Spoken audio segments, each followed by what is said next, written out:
얼마나 꾀꼬리 같이 부르시는지 막 박수까지 나옵니다. 하나님께 크게 영광 돌리신 우리 집사님의 찬양에 감사드립니다. 이틀 전에 3일 전인가요? 이쪽 벨리 쪽에 불이 크게 난 거 다 들으셨죠? 네, 그래서 어제까지 제가 잘 모르고 있다가 어제 밤에서 알았습니다. 그래서 제가 확인을 해보니까 저희 교회 다니시는 분 중에도 한 분 대피하신 분이 계세요. 예, 혹시 안부전화, 제가 아침에 안부전화 드렸었는데 다행히 아직 그 집까지는 덮치진 않았지만 어제 새벽에, 그러니까 금요일 새벽이죠. 금요일 새벽에 다 쫓아내가지고 거의 잠옷바람에 옷 한두 개 들고 강아지만 들고 대피를 해서 지금 아들 집으로 가 계신 분이 계십니다. 우리 주디 집사님 아시죠? 네, 주디 집사님 다 지금 대피해 있습니다. 그래서 확인을 한번 전화 정도 한번 안부를 드려주시면 좋겠다는 생각이 듭니다. 그래서 주디 집사님 어제 그 은행에서 일을 하시잖아요. 출근도 못 하셨어요.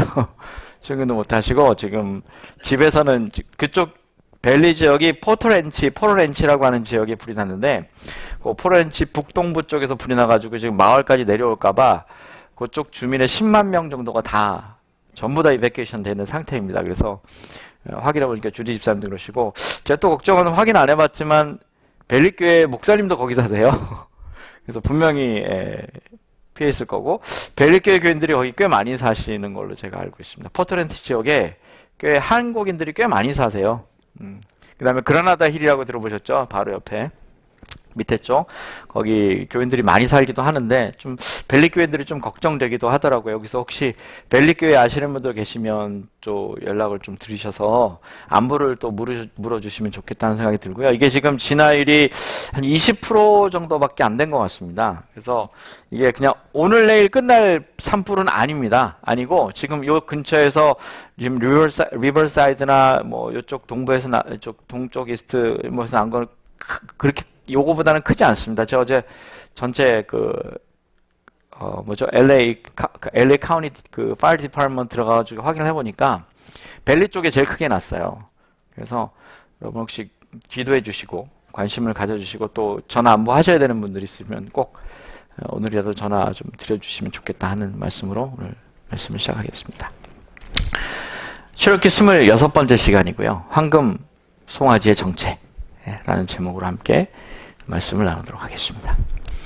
세계가 다 내게 속하였으니 너희가 내 말을 잘 듣고 내 언약을 지키면 너희는 모든 민족 중에서 내 소유가 되겠고 너희가 내게 대하여 제사장 나라가 되며 거룩한 백성이 되리라. 너는 이 말을 이스라엘 자손에게 전할지니라. 이것이 출애굽기의 가장 핵심적인 구절이다. 제가 그렇게 말씀을 드렸습니다.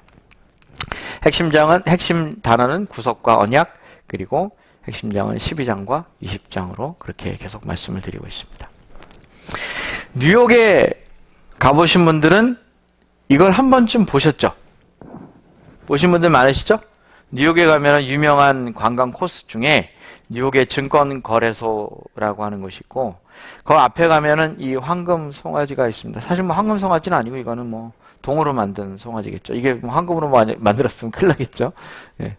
동으로 만든 송아지인데 골든 커프라고 뭐 이름은 그렇게 되어 있습니다. 이건 여기 보니까 아르투로 디 모티카라고 하는 이 이탈리아계 미국인이 1987년에 그때 주식이 대폭락된 사실이 있었어요.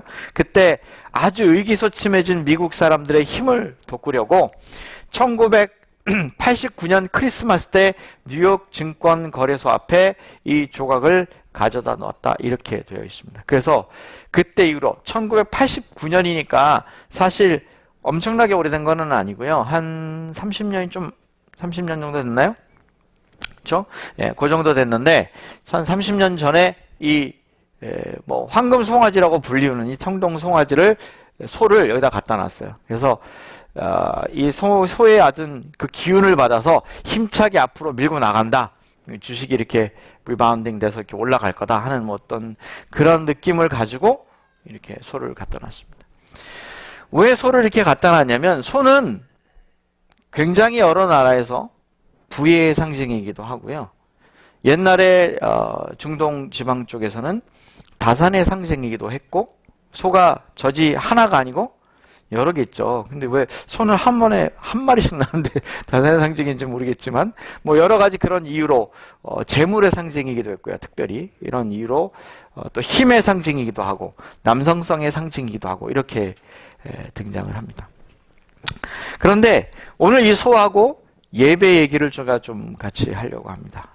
소하고 예배 얘기. 오늘 출애굽기 32장에 나오는 얘기는 소와 예배 얘기가 연관이 되어 있기 때문에 그렇습니다. 자, 먼저 예배의 의미를 좀 살펴보면 예배라고 하는 것은 사전에 보니까 초월자에게 경배, 고백, 기도, 감사를 통해 초월자를 향한 존경, 숭배와 경의를 표하는 것이라고 웹서 사전에 되어 있습니다. 그러니까 예배라고 하는 말의 의미는 경배도 하고 고백도 하고 기도도 하고 감사도 하고 그래서 존경과 숭배를 표하는 것이다 이렇게 되어 있습니다. 그런데 조금 더 기독교적으로 친근하게 이 예배를 표현할 수도 있겠다 그런 생각이 저는 들기도 합니다. 이거는 조금 딱딱하고 뭔가 우리 기독교적으로 말하는 조금 친근한 하나님과 인간의 관계를 고려할 때 이거는 조금 너무 구약적인 것 혹은 다른 신에 관한 모습을 좀 묘사한 것 아닌가 그렇게 생각이 되기도 합니다. 여기 성경 요한복음 4장에는 이렇게 표현되어 있습니다. 예배에 대하여 얘기하기를 하나님은 영이시니 예배하는 자가 신령과 진정으로 예배할지니라. 자, 이게 신령과 진정이라는 말을 사용했는데 이 신령과 진정이라는 말이 꼭 여기 위에 있는 것처럼 뭐 경배, 고백, 기도, 감사, 그 다음에 존경과 숭배, 경의 이런 말만을 표현하는 것은 아닐 거라고 생각을 합니다. 예배 드리는데 조금 복장이 어떠면 좋을까요? 제가 비교라면 좀 비교인데 동부 쪽 교회들에 가서 예배를 좀 드려보고 제가 교회를 이렇게 많이 최근 몇 년 사이에 계속 이렇게 돌아봤어요. 서부 쪽에 있는 교회도 요 근처에 있는 교회는 다 제가 뭐 강의를 하러 다 다녀봐서 알고 그 다음에 이제 뭐 이렇게 비교해 보면 확실히 동부 쪽에 있는 교회들이 복장이 조금 더 정장입니다. 뭐 저희도 정장이신 분들과 아닌 분들이 많이 섞여 있긴 한데 심지어는 남자들 같은 경우에는 조금 여러분 잘 이해가 안 되실 수도 있지만 넥타이를 안 매고 교회 오는 것에 대하여 굉장히 이상하게 생각을 합니다. 뭐 서부는 전혀 그런 분위기가 아닙니다. 전혀 그런 분위기도 아니고 여기는 뭐 그런 것에 대하여 누가 묻는 사람조차 없지만 어떤 교회에서는 그런 걸 문제 삼는 교회들도 있을 정도로 분위기가 다릅니다.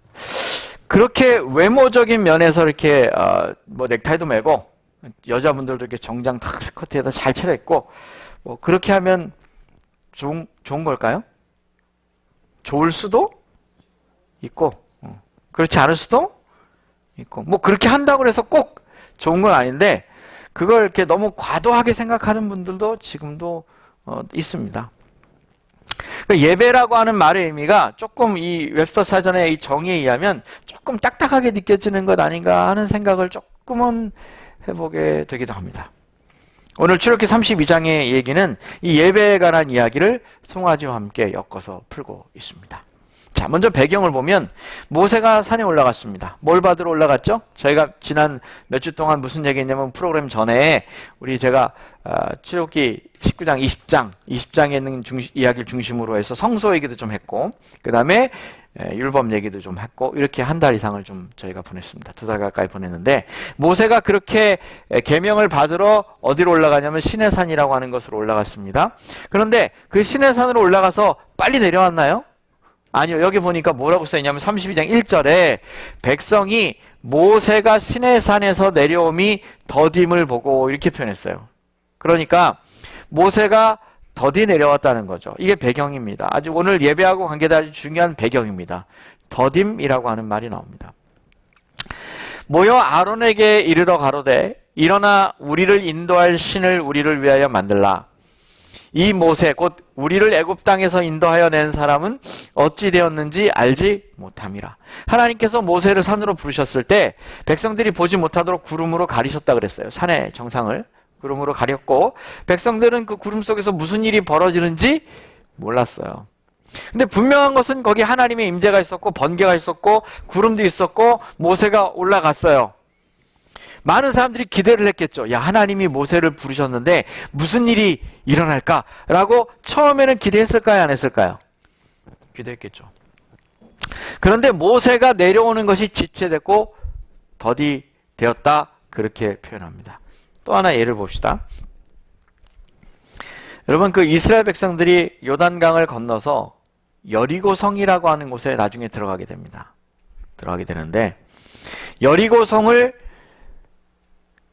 첫 번째 요단강을 건넌 다음에 이스라엘 백성들이 만난 성이었는데, 그 성과의 전투를 벌일 상황에 하나님이 어떤 명령을 내리시냐면 성을 한 바퀴 돌아라, 이렇게 말씀하세요.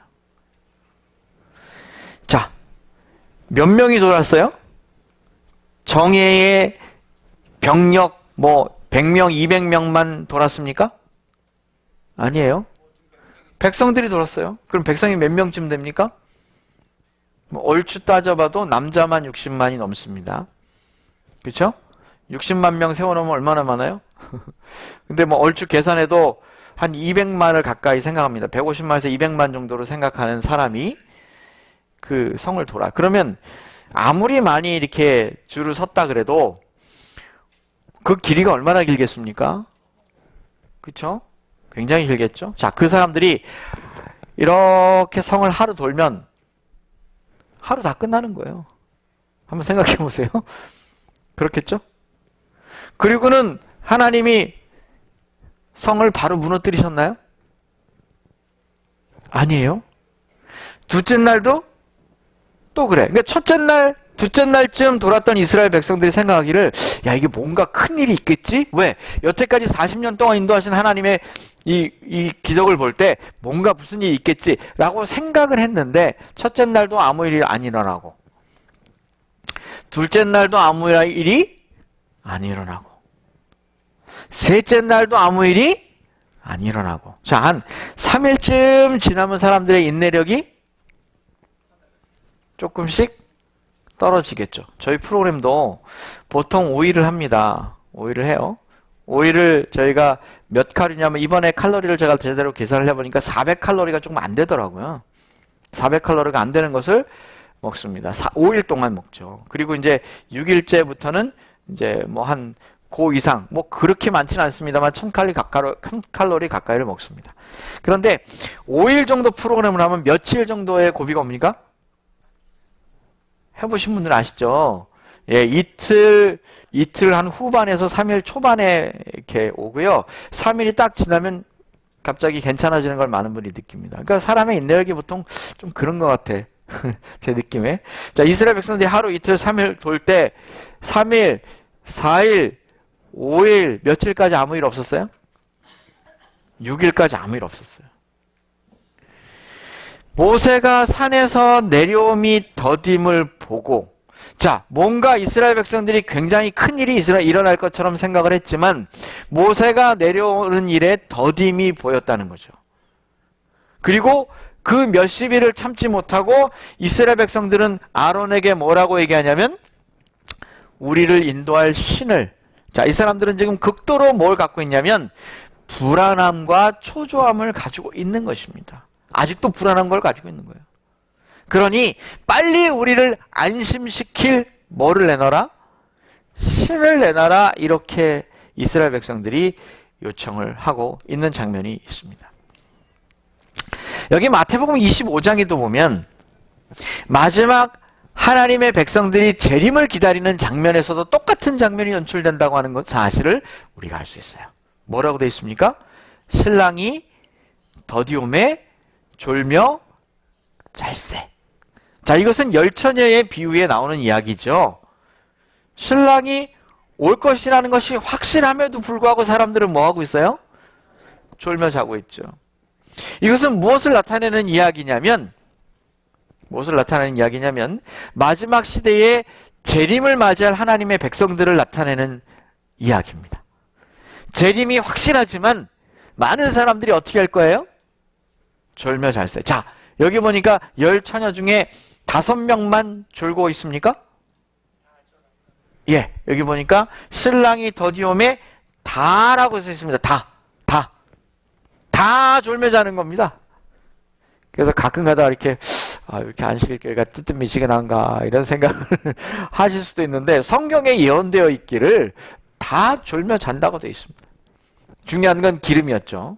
그건 뭐 마태복음 25장에 나오는 얘기고, 이렇게 지체되는 상황이 좀 있었다는 것입니다. 그러나 여기 베드로후서에 보면 이런 말이 나옵니다. 한번 같이 읽어보실까요? 주의 약속은, 시작. 주의 약속은 어떤 이에 더디다고 생각하는 것 같이 더딘 것이 아니라 오직 너희를 대하여 오래 참으사 아무도 멸망치 않고 다 회개에 이르기를. 더딘 이유가 누구를 위해서? 우리를 위해서라고 그렇게 여기 베드로후서는 얘기가 되어 있어요. 자, 모세가 그렇게 올라갔는데, 모세가 그렇게 올라간 상황에 대하여 빨리 모세가 안 온다고 사람들이 불평이 나오기 시작했다는 것이고, 그 불평이 점점점 커지자 사람들의 마음이 불안해졌고, 그 불안함이 결국은 어떻게 만들었냐면 우리를 위하여 신을 만들어내라, 이렇게 바뀌었다는 것입니다. 이 더딤에 대하여, 하나님의 응답의 더딤에 대하여 각 시대의 대쟁투는 이렇게 표현을 합니다. 그 큰 날이 임박하였으므로 하나님의 백성들은 그분의 섭리에 의하여 그들의 심중에 있는 것을 그들에게 보여주기 위하여 일정한 시기에 뭘 받게 되었다? 이 더딤에 대하여 각 시대 대쟁투는 이렇게 표현했다는 거죠. 왜 이렇게 예수님이 더디 오는 것 같아요? 일정한 시험. 사실 여러분, 요즘에는 정보가 돈인데, 정보가 돈입니다. 자동차 회사가 얼마나 오랫동안 갈까요? 어떤 한 분이, 아주 유명한 한국의 칼럼니스트가 한국의 자동차 회사가 언제까지 이렇게 잘 나갈까? 이런 칼럼을 올렸어요. 그분의 예상은 자칫 잘못하면 10년 안에 완전히 망할 수도 있다, 이렇게 말도 안 되는 것 같은 생각을 적어놨어. 이유가 뭐냐? 2030년을 기점으로 보면, 지금부터 10년 후로 보면 지금 전 세계에 다니는 차의 50%가 전기 자동차로 바뀝니다. 여러분의 생각하신 것보다 굉장히 빠른 속도로 바뀌게 되어 있습니다. 그래서 차 살 분들은 잘 고려를 하시면 좋겠습니다. 왜냐하면 이미 유럽 쪽에서도 그렇고 중국도 그렇고 조만간 미국도 그렇고 이 배출가스 규제를 굉장히 강하게 하기 시작하고요. 북유럽에 있는 몇 나라들은 그 청정 클린을 유지하기 위해서 몇 년 안에 그 휘발유나 디젤로 가는 차는 완전히 없애버릴 이미 플랜을 세워놓고 있습니다. 그 나라에다 수출을 가스나 디젤이나 이런 걸로 운영되는 자동차는 아예 그 나라의 수출 자체를 못합니다. 그래서 지금 대안이 두 개죠. 하나는 전기 자동차, 하나는 수소 자동차라고 들어보셨어요? 제가 볼 때는 우리 강명희 집사님이 어제 그러시던데, 강명희 집사님은 제가 볼 때 뭐 자동차나 이런 컴퓨터 이런데 크게 조예가 깊을 것 같진 않으신데, 어제 자동차 얘기를 잠깐 제가 뭐 물어보니까 지금 타고 다니신 차를 나중에 수소차로 누가 바꿔보라고 했다는 얘기를 하시더라고요. 강명희 집사님도 수소차에 대한 얘기를 들으신 거예요. 근데 전 세계에서 수소차를 지금 제일 빨리 만들어낸 나라가 어느 나라예요? 미국이면 좋겠죠. 일본이면 좋겠어요? 이분들 큰일 나셨네. 한국입니다. 한국입니다. 전 세계에서 수소차가 지금 500마일 가는 수소차를 만들어 놨어요, 이미. 이미 한국에서는 지금 굴러다니고 있고요. 수소차가 굴러다니고 있고, 이게 지금 가장 앞선 나라가 독일하고 한국인데, 독일이 조금 멈칫하는 사이에 한국이 팍 치고 나갔어요. 그래서 독일에서도 한국 차에 대한 관심이 굉장히 많습니다. 근데 전기차는 조금 늦었어요. 조금 늦었어요. 그런데 다행히 지금 삼성과 LG에서 배터리를 굉장히 빠른 속도로 업그레이드하고 있습니다. 그래서 아시는 것처럼 테슬라의 3 모델 아시죠? M3? 3 모델에 LG 자동차의 배터리가 들어갑니다. 그래서 여러분이 생각하시는 것보다 이제 뭐 내연기관에 만들고 뭐 가스로 가고 엔진 자체가 없어져 버립니다. 자동차 엔진이 없어져요. 이게 여러분이 살아있을 동안에 다 금방 겪으실 겁니다. 금방. 너무 빨리 겪는 거죠. 그러니까 이런 인포메이션들이 막 너무 빠르게 변하고 있습니다. 너무 빠르게 변하고 있기 때문에 이게 얼마나 빠르게 변할 거냐? 계속해서 사람이 120세는 물론이고 500세까지 살 수 있고 그 이상도 살 수 있다는 얘기가 나오는데 여러분 이런 얘기 들으면 안 헷갈리세요? 예수님이 과연 재림하실까? 지금 앨런 머스크라고 하는 잘 아시죠? 테슬라 만든 회장 있잖아요. 이분이 지금 구상하고 있는 게 뭐냐? 사람의 뇌를 컴퓨터에다 연결하려고 하는. 이게 이게 무슨 영화에서 나오는 게 아니라 지금 연구하고 있는 거예요. 연구하고 있는 거죠. 사람의 뇌를 컴퓨터랑 연결을 하려고 하는 거죠. 굉장히 무섭습니다. 여러분이 생각한 것보다 이 과학의 수준이라고 하는 것이 굉장히 빠르고 무섭습니다. 관심을 가져본 분들은 아실 수 있어요. 그래서 요새 얼마나 이게 빠르냐면 대표적인 미국에서 가장 잘 나가던 기업이 Forever 21이라고 하는 회사 아시죠? 어떻게든지 다 들으셨죠? 그 이유가 지금 분석이 되고 있는데 이것도 뭐냐면 빠른 시장 환경에 대처하지 못했다는 거예요. 다 요즘은 이 정보 전쟁입니다. 이렇게 정보가 빨리빨리 변하고 사람이 영원히 살 수 있을 것 같은 시간에 무슨 예수님이 재림하실까요? 뭘 받고 있다고요? 지금 우리는? 대쟁투에는 미리미리 얘기하고 있어요. 이 부분에 대해서. 시험 받고 있다고. 이것은 비단 옛날 3000여 년 전에 이스라엘 백성들이 출애굽하면서만 받았던 시험이 아니라는 거죠. 오늘 이 딜레이 되고 있는 시험은 오늘 우리에게도 있는 그 시험이라는 것입니다. 여기 354쪽에 보면 그러나 그들이 세상의 조소와 비난을 견뎌야 하고 시기가 지연되고 실망에 빠지는 시험을 당할 때 뭘 버리지 않아야 된다? 이렇게 빨리빨리 변하고 있고 인포메이션이 이렇게 빨리 변하고 있어요. 그래서 이제는 기독교 안에서도 무슨 얘기가 나오고 있느냐? 뭐 오래됐지만 창조적 진화론이라는 것도 나오고 있어요. 창조적 진화론이라는 건 뭐냐면 하나님은 인간을 창조한 게 아니라 세포 하나를 창조했다. 그 세포 하나가 뭐 됐다? 원생생물이 되고 고등동물이 되고 이렇게 개구리가 되고 그 진화론을 누가 받아들이고 있다고 요새요? 기독교가 받아들이고 있습니다. 이걸 창조적 진화론이라고 그래. 그걸 어떻게든지 매처시켜 보려고 그런 거죠. 그러나 하나님 백성들은 그 믿음을 버리지 말아야 될 거라는 거죠. 하나님께서는 당신의 백성을 뭐 하기로 계획하셨다? 시험하기로 계획하셨다. 이 대쟁투에 있는 말입니다. 우리가 알기에는 그와 같이 하나님께서 당신의 백성을 시험하시고 그들의 믿음을 뭐 하시고? 연단하시고 그 시련의 시기에 있어서 하나님께서 그들을 세우신 뜻을 버리고 뒤로 물러가는지 아닌지를 알고자 하셨다. 왜냐면요, 이 시험은 누가 요구하는 거냐면 사단의 요구입니다. 하나님이 우리에게 그걸 시험하셔서 증명하지 않으시면 결국은 누가 그걸 증명하라고 그럴 거예요? 사단이 증명하라 그럴 거기 때문에 하나님이 미리미리 이렇게 하십니다. 그래서 이 시험의 정체는 뭐냐? 더디오심이라고 하는 시험이에요. 이 시험을 누구도 똑같이 받았냐? 오늘 등장하고 있는 출애굽기 32장에 이스라엘 백성들도 똑같이 겪고 있어요. 그런데 이 더딤에 대하여 이스라엘 백성들의 대처는 뭐냐? 우리를 위하여 신을 만들어내라는 것입니다. 자, 봅시다. 아론이 그들의 손에서 그 고리를 받아 부어서 각도로 새겨 뭘 만들었습니까? 송아지 형상을 만드니 그들이 말하되 이스라엘아 이는 너희를 애굽 땅에서 인도하는 너희의 무엇이다? 신이다. 이렇게 표현을 했어요. 애굽에서 갖고 나왔던 그 금부치들을 가져다가 녹여서 좀 대단하지 않아요? 그 당시에 거기서 이렇게 나왔는데 어떻게 이걸 금을 녹여가지고 어떻게 송아지를 만들었을까? 이것도 굉장히 퀘스천이에요, 저는.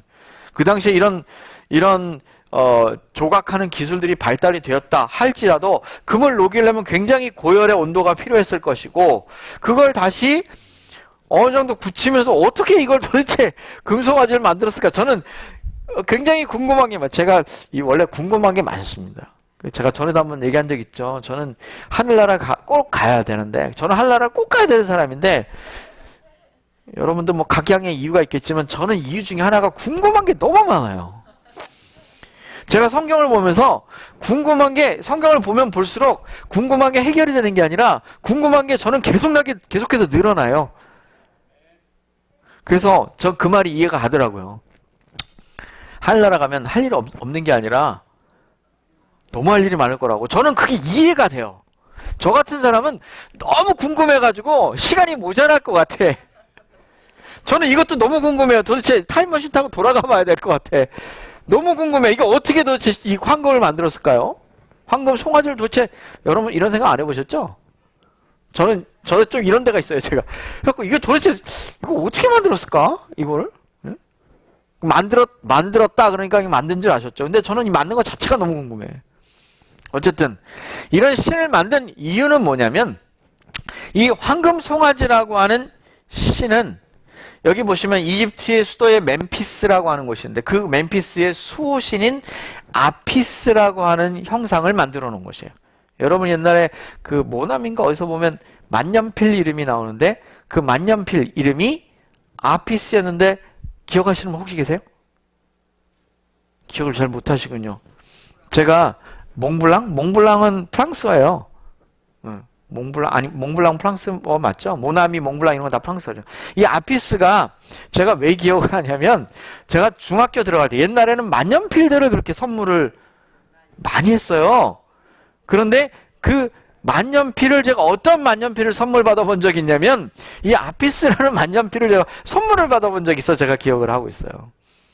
아피스가 그런 적이 있는데 이 가축의 신이면서 또 전쟁의 신, 이 이집트에서 그랬어요. 그 다음에 후대 헬라의 신들과 결합해서 세라피스라고 하는 신으로도 알려진 신이 바로 여기 보이는 아피스라는 신인데, 그럼 이 사람들이 왜 황금 송아지를 만들었을까 하는 거죠. 왜? 자, 여기 보시는 것처럼 아피스는 무슨 신이에요? 수호신이에요. 수호신. 자, 이스라엘 백성들이 지금 왜 신을 찾고 있습니까? 불안한 것입니다. 자기들의 눈에서 못의 하나가 안 보였는데 불안한 거죠. 지도자가 없어졌어요. 우리가 어떻게 될지 모르겠어. 하나님이 계속 명령을 내리다가 40일이 넘도록 명령을 안 내리셔. 그러니까 뭐 했어요? 불안해진 것입니다. 비슷한 사람이 하나 나오죠. 성경에 사울이라고 하는 왕이 나옵니다. 이 사울 왕이 평상시엔 그렇게 얘기를 해도 누구 얘기를 안 듣더니 선지자 말을 안 듣더니 그 선지자가 탁 돌아가신 다음에 그 다음에 마음이 급하니까 누구를 찾아가요? 하나님의 음성을 좀 듣고 싶어서 그럼 기도를 하면 될 것이지. 누굴 찾아가요? 엔돌에 있는 무당을 찾아가요. 자기가 쫓아냈던. 그래서 그 무당이 그러죠. 아니 당신이 쫓아낼 땐 언제 오고 왜 나를 찾아오셔? 이렇게 하는 장면이 나오죠. 근데 사울이 왜 그런 무리수를 둘까요? 하나님이 응답하지 않으시니까 그런 거예요. 여러분, 좀 아까도 우리가 봤지만 하나님의 더딤이라고 하는 속에는 하나님께서 우리를 이렇게 watching over 하고 계세요. 이렇게 지켜보고 계신데 더디게 우리가 불안한 마음이 드는데도 하나님이 왜 이렇게 지켜보고 계시냐면 물론 어린아이 같으면 안 그러겠죠. 그래서 기도응답은 누구 기도응답이 제일 빨라요? 어린아이, 초신자들 실망 안 시키시려고 우리 그런 경향이 있는 거 아닌가 하는 생각이 들고, 또 믿음이 이렇게 자라면 하나님이 좀 어떻게 보시는 경향이 있냐면 그래도 너는 좀 컸으니까 네 혼자 좀 어떻게 한번 해봐. 네 믿음 있잖아. 이런 경향이 있으시다는 거죠. 왜? 더 뭐하게 하시려고? 믿음을 어떻게 하시려고? 강하게, 잘하게 하시려고. 이런 경향이 있어. 근데 사울도 그렇게 불안을 찾아가가지고 결국 엉뚱한 신을 만나는 것처럼 이들이 그렇게 불안한 마음을 달래기 위해서 결국은 뭘 만들어내냐면 아주 엉뚱한 신, 엉뚱한 수호신, 자기들을 지켜줄 거라고 생각하는 너희를 애굽에서 인도한 신이다. 아론은 그렇게 얘기하잖아요. 너희들을 지키고 인도하고 보호하고 또 너희들 앞길을 열어줄 신이다. 그렇게 아론이 표현하고 있는 거예요. 그 신의 이름이 바로 아피스라고 하는 황금 송아지가 등장을 하는 거죠. 자, 출애굽기 20장에는 그런데 뭐라고 표현하고 있느냐? 이거는 왜 이런 일이 여러분 이 출애굽기를 잘 생각해 보시면 정말 출애굽기 32장은 답답한 상황입니다. 왜냐? 모세가 지금 출애굽기 32장에 올라간 상황은 첫 번째 올라간 겁니까? 두 번째 올라간 겁니까? 헷갈리세요? 자, 출애굽기 32장의 지금 장면을 얘기하고 있고요. 이건 출애굽기 20장 얘기야. 그러면 출애굽기 20장에 이미 모세가 어떻게 했어요? 다 받았죠. 근데 출애굽기 32장에 보면 하나님께서 모세를 부르시고 지금 20장부터 쭉 그 식양을 보여주신 장면, 성소를 보여주신 장면이 나오고 32장에 가면 모세가 내려올 때의 장면을 바로 32장이 묘사하고 있는 장면이에요. 그러니까 첫 번째 올라간 거예요? 두 번째 올라간 거예요? 첫 번째 올라간 거예요. 첫 번째 올라간 거예요. 첫 번째 올라갔다가 내려오는데 보니까 어떻게 하고 있었어요? 네. 이렇게 황금 송아지를 가운데 놓고 빙봉 돌면서 춤을 추고 이렇게 있었어요. 그래서 32장 중반 후반부에 보면 모세가 뭘 집어 던집니까? 그 십계명을 던져버리죠. 그런 장면들이 나옵니다. 그리고 다시 어떻게 하는 장면. 자, 이런 장면들을 보면 하나님께서 이미 이걸 아셨을까? 아직 그들은 잘 보지 못했지만 여기 보니까 신상을 너희를 위하여 만들지 말라고 말씀하신 이런 장면이 십계명에 먼저 나오죠. 어떻게 보면 이런 하나님께서 이스라엘 백성들에게 신상을 섬기지 말라라고 이 이야기를 두 번째 계명에 넣어주신 이 장면은 구약 성경에 등장하는 가장 중요한 이야기의 핵심입니다. 사실 구약 성경의 안식을 가지고 문제가 되는 경우가 있나요? 별로 없죠. 가장 큰 구약 성경의 이슈는 이 우상 숭배 문제입니다. 이 우상 숭배 문제예요. 여러분 하나의 예를 또 봅시다. 여기 여로보암이라는 왕이 나옵니다. 여로보암이라는 왕은 아시는 것처럼 1대 왕이 사울, 2대 왕이 다윗, 3대 왕이 솔로몬, 그리고는 남방 유다와 북방 이스라엘로 나뉠 때 이 여로보암은 누구의 신하였어요? 솔로몬의 신하였습니다. 솔로몬의 신하였던 이 사람이 10개의 지파를 규합해서 북방 이스라엘을 만들고 그 다음에 솔로몬의 아들 르호보암이 2개의 지파, 베냐민과 유대의 지파를 가지고 남방 유다를 만들죠. 그런데 수적으로는 어디가 우세했을까? 당연히 북방 이스라엘이 우세했겠죠.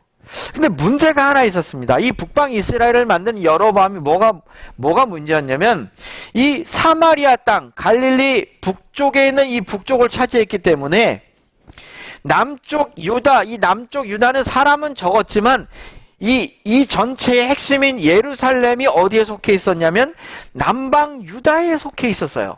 근데 남방 유다의 예루살렘에는 뭐가 있었을까요? 성전이 있었단 말이죠. 그래서 이 여로보암이 뭐가 있냐면 마음이 불안했어요.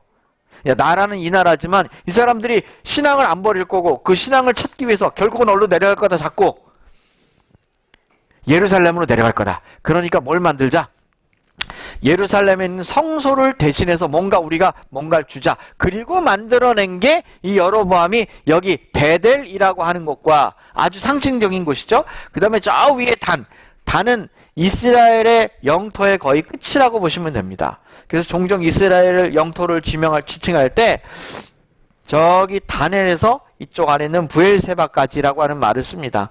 한국은 그런 말 쓰죠. 백두산에서 한라산까지, 백두에서 한라까지 그런 말하고 같은 말이에요. 그러니까 단은 이 북방 이스라엘 영토의 제일 끝쪽 위쪽이고 베델은 이 북방 이스라엘의 최고 남단입니다. 이 두 곳에다가 뭘 세워놓느냐? 저 황금 송아지를 세워놓습니다. 이 황금 송아지를 세워놓고 여기 보면 여로보암이 황금 송아지를 세웠던 단의 흔적까지 이렇게 보면 이스라엘 땅에 보면 있다네요. 자, 이렇게 세 개를 세웠는데 이 여로보암 왕이 세웠던 이 죄를 요약하면 첫째는 단과 베델의 금송아지 우상 숭배하기 위해서 세워놨다는 거예요. 그리고는 여로보암이 뭐라고 그랬느냐? 이게 바로 하나님이다 그랬어요. 하나님이다. 잘 들으세요. 이게 바로 뭐라고요? 그들은 금송아지를 세워놓고 우리가 금송아지를 세운다 이렇게 말하지 않았고 이게 바로 뭐다? 하나님이라고 말했어요. 자, 두 번째, 레위 지파가 아닌 제사장들을 따로 세웁니다. 레위 지파가 없었잖아요. 레위 지파는 남방 유다에 있었잖아요. 그러니까 레위 지파가 아닌 사람들을 따로 세워서 이 금송아지를 숭배하는 일을 합니다. 세 번째는 자기 마음대로 날짜를 변경합니다. 여러분 이 날은 참 재밌는 거죠. 자기 남들의 날짜를 변경해가지고 어떻게 하냐면 예배일을 삼습니다. 이거는 마치 요즘에 있을 법한 얘기지만 이미 구약성경에 이런 배경이 다 있다는 거죠. 그런데 이 여로보암의 죄는 어디서 시작이 되는가? 오늘 지금 이야기하고 있는 출애굽기 32장에서 시작을 하고 있다는 것입니다. 여러분 이런 말 들어보셨어요? 탈무드에 보면 아이에게 무언가 약속하면 반드시 지켜라. 지키지 않으면 당신은 아이에게 뭘 가르치는 것이다? 특별히 어린아이들하고 약속은 잘 지켜야 돼. 그래서 하나님은 항상 어떤 하나님으로 묘사가 됐냐면 신실하시다. 언약을 한번 맺으시면 절대로 바꾸는 것이 없으시다. 그렇게 분명히 알고 있죠. 근데 이걸 누가 마음대로 바꾸는 거예요 지금? 사람들이 마음대로 바꾼 거예요. 사람들은 마음대로 조금만 마음이 불안하고 자기 타임라인에 맞지 않으면 바꾸는 것입니다. 하나님 분명히 뭐라 그러셨느냐? 출애굽기 20장 내게 토단을 쌓고 그 위에 너희 양과 소로 너희 번제와 화목제를 드리라. 내가 무릇 내 이름을 기념하게 하는 곳에서 내게 강림하여 복을 주리라. 하나님은 그렇게 말씀하셨어요. 그런데 이 출애굽기 32장에 보면 아론이 보고 그 앞에 단을 쌓고 이에 공파하여 가로되 내일은 여호와의 뭐다? 여기 참 재밌지 않으세요? 여기 보면 우상을 숭배하기 위한 황소를 만들어 놓고 금 송아지를 만들어 놓고 첫째 단을 쌓았다는 거죠. 이 단을 쌓았다고 하는 말은 뭐예요? 누구에게 하는 일이에요? 하나님께 예배 드리는 행위예요. 단을 쌓았는데 그 단 위에다 뭘 올려놨어요? 여러분 재밌잖아요. 원래 단 위에는 뭐가 있어야 되는데 단 위에는 뭐가 있어야 되죠? 양이 있어야죠. 양이. 이게 레위기 얘기잖아요. 레위기 1장에 보면 번제를 드릴 때 단을 쌓고 단 위에 나무를 벌려놓고 양을 각을 떠서 올려놓죠. 그 위에 불이 올라가죠. 그죠? 그게 이 단은 이 상징적으로 볼 때 레위기의 상징적으로 나중에 보시면 단을 쌓다는 것은 예를 들어서 비유하기를 갈보리산 그리고 나무를 벌려놓은 것은 십자가 그 위에 달리신 예수님은 양 벌려놨다는 것은 예수님이 그렇게 찢기고 상하고 그 다음에 그 위에 누가 인쳐요? 불이 오죠. 불이 성령의 인을 받죠. 이런 장면이 이제 번제에 나오는 거예요. 이건 상징적인 의미입니다. 그런데 여기도 보면 하나님은 단을 쌓고 그 위에다가 양과 소를 들여서 뭘 해라? 누구에게 예배를 해라? 하나님 예배라. 그런데 여기 단을 쌓긴 쌓았어요? 안 쌓았어요? 단을 쌓긴 쌓았고요. 여기 보니까 이름도 뭐예요? 이름도 여호와야. 여러분, 아니 단을 쌓으면 되는 거고 내가 하나님한테 예배하면 되는 거 아니에요? 그러면 다 똑같습니까? 잘 생각하셔야 돼요. 오늘 이 이야기를 잘 보세요. 여기 보니까 여호와의 절일까지 만들어요. 그러니까 하나님은 언제 예배해라 이렇게 하셨어요? 안 했어요? 하나님이 예배하라고 한 날짜는 성경에 있어요? 없어요? 바뀌었어요? 안 바뀌었어요? 성경에 그런 바뀌는 흔적이 전혀 나오지 않아요. 제가 그랬죠? 뭐 누구든지 성경에 제가 전에 몇 달 얘기하면서 성경에 예배일이 바뀐 그런 흔적은 전혀 없어요. 근데 여기 보니까 여기도 보니까 하나님께 예배한대. 그런데 뭐까지 만들어요? 예배하는 날까지 만들더라 이거죠. 이게 요즘 있는 일이 아니에요. 사단이 하나님께 예배하는 날짜를 바꿔놓으려고 하는 시도는 이미 몇 년 전에 있었어요? 2500년 전이라고 해야 되나요? BC 1500년이니까 약 약으로 따집시다. 뭐 이걸 정확하게 말. 2000하고도 500년 전에 이미 있었던 일이에요. 그렇게 오래된 일이라는 거죠.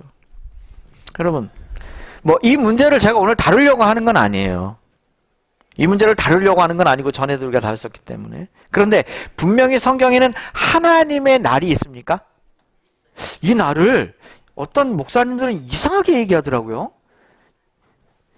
모세에게 준 날이고 이스라엘 백성들이 예배하는 날이래. 성경엔 그런 말이 없어요. 참 사람들이 말을 잘 만들어내. 그 목사님들 참 대단하신 것 같아.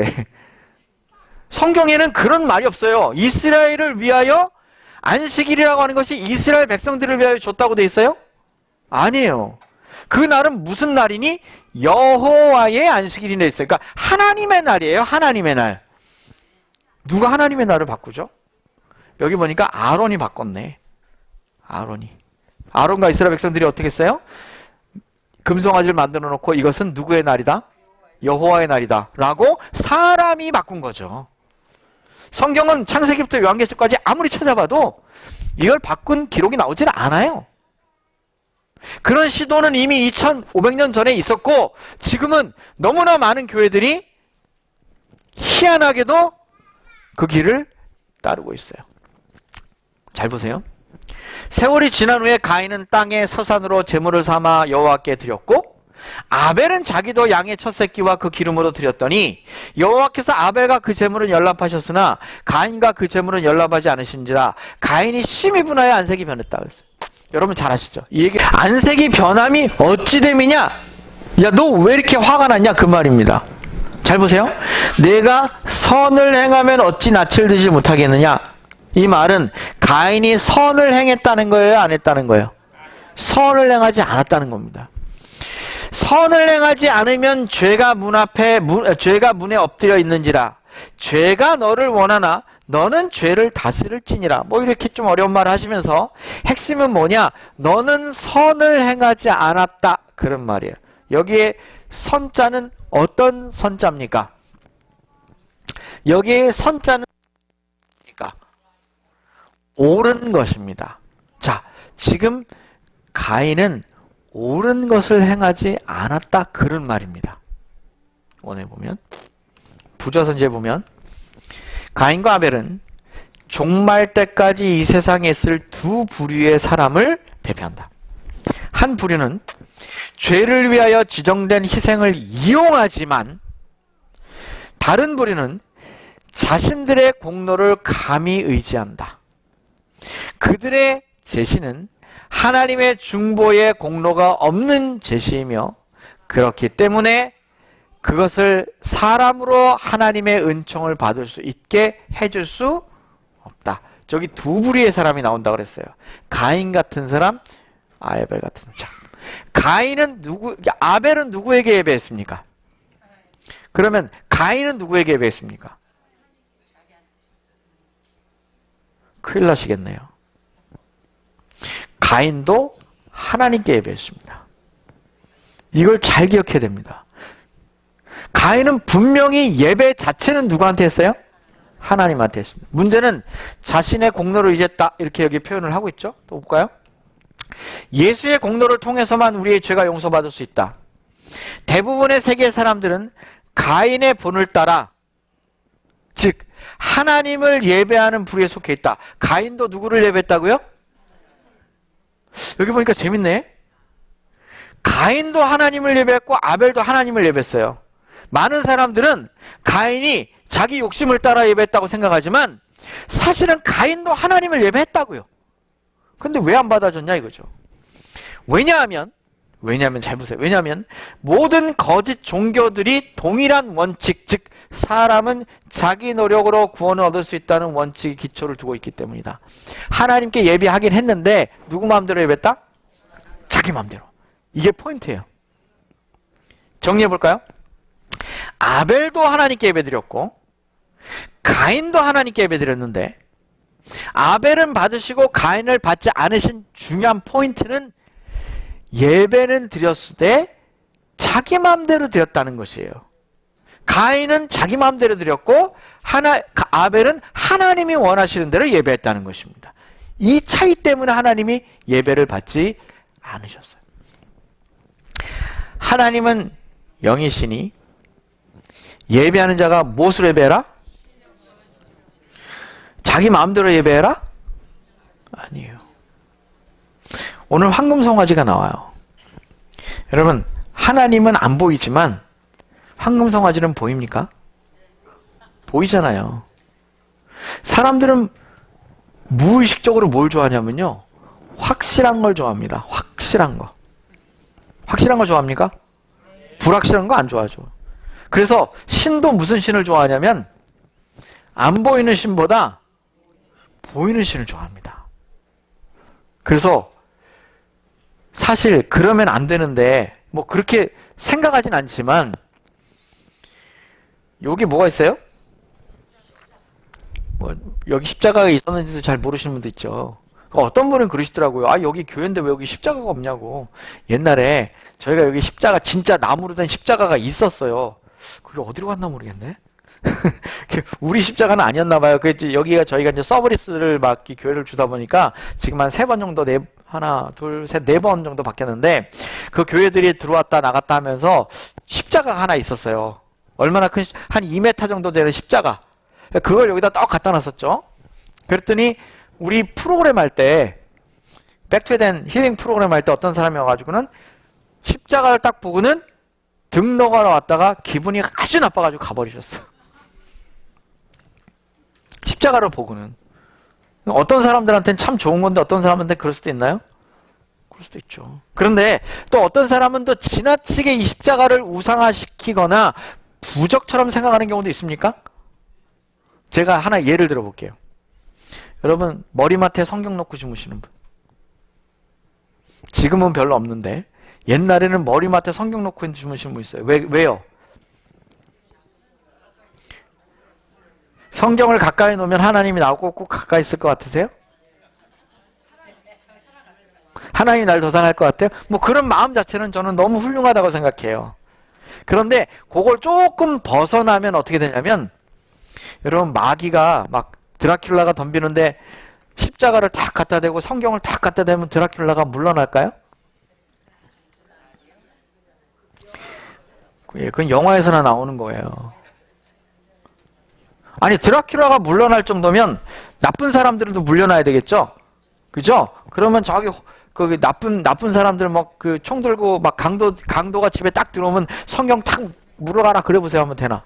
아, 드라큘라도 물러난다며. 드라큘라는 물러나는데 왜 강도는 안 물러나냐고. 그런 문제가 아니죠. 지나치게 우상화된 경향이 있어요, 기독교 안에. 십자가라든지 성경이라든지. 진짜 중요한 건 뭐냐면 신령과 진정인데, 마음의 믿음은 부족하면서 그것을 마치 부적처럼 사용하는 경우도 있다고요, 기독교 안에. 그리고 기독교로 분리되는 어떤 교회는 그것도 모자라서 성상이라고 하는 이 상을 세워놓죠. 교회 안팎에 세워놓죠.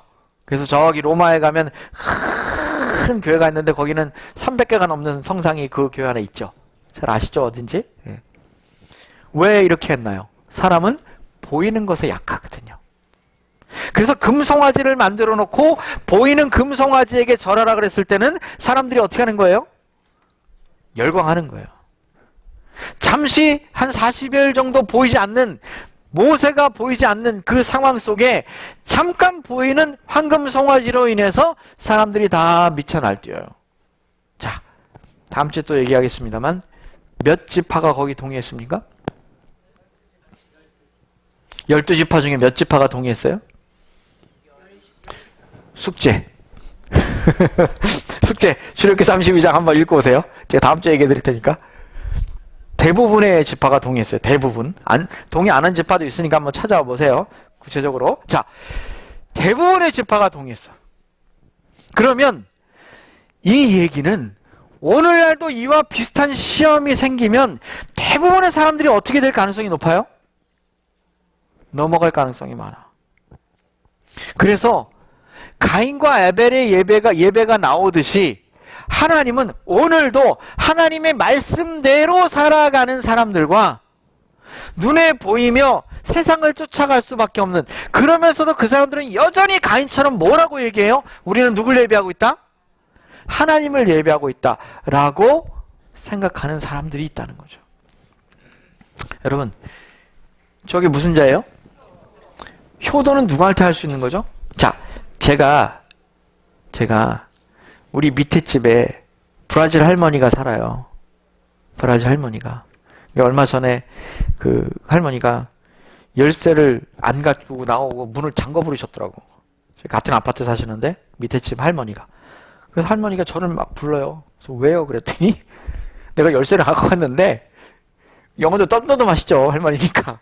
근데 내가 이거 들어갈 방법이 없대요. 어떻게 하면 안 되겠네. 그래서 제가 이렇게 보니까 창문이 열려 있더라고, 창문이. 그래갖고 창문을 이렇게 열고를, 할머니 내가 이리로 넘어가서 열어드릴게요. 그랬더니 그렇게 해달래. 자기는 여길 못 넘어갈 수가 없죠. 이렇게 덩치도 되게 크세요. 키도 저보다 이렇게 크시고 덩치도 이만해요. 제가 볼 때는 거의 한 200파운드 정도는 나가실 것 같아. 꽤 이렇게 덩치가 좁은 분이 넘어갈 수가 없죠, 할머니가. 그래서 저보고 넘어갈래. 그래서 제가 사뿐히 넘어가서 문을 열어드렸어요. 사뿐히 넘어가서 문을 열어드렸어. 할머니가 얼마나 고마워하시는지. 근데 내가 그 할머니하고 아무리 친하게 해도 그 할머니한테 내가 효를 할 수 있을까요? 그냥 친절을 베풀 수는 있지만 효를 할 수는 없죠. 자, 효는 누구한테만 할 수 있는 거예요? 예배는 누구한테만 해야 되는 거예요? 여러분이 잘 이걸 이해하셔야 돼요. 내가 하나님께 예배하고 하나님께 효를 해.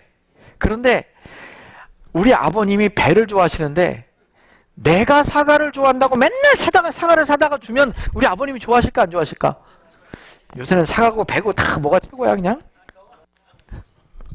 뭐 추석 선물 뭐 이런 거 요새 여기 없습니다. 추석 선물 뭐 설날 선물도 1번이 뭐예요 무조건? 돈이 최고야. 어쩌다 이렇게 됐는지. 어쨌든 부모님이 좋아하지도 않고 원하지도 않는 걸 계속해서 하는 걸 효라고 할 수 있나요?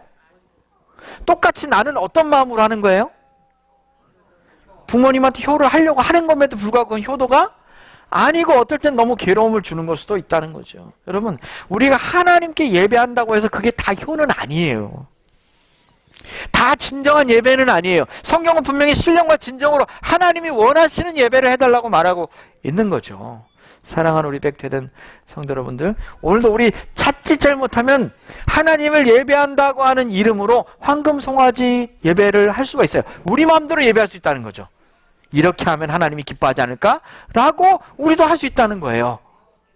다시 한번 하나님의 응답 없음에 대하여 침착하시게 되길 바라고, 우리가 조금 더 믿음을 가지시게 되길 바라고, 온전히 하나님께서 원하는 것이 무엇인지를 오늘도 다시 한번 새기셔서 하나님이 원하시는 예배, 하나님이 원하시는 참 그리스도인의 삶을 사시기로 결심하시고 그런 예배의 삶을 사시는 우리 모두가 되시기를 간절히 바라며 말씀을 마치겠습니다.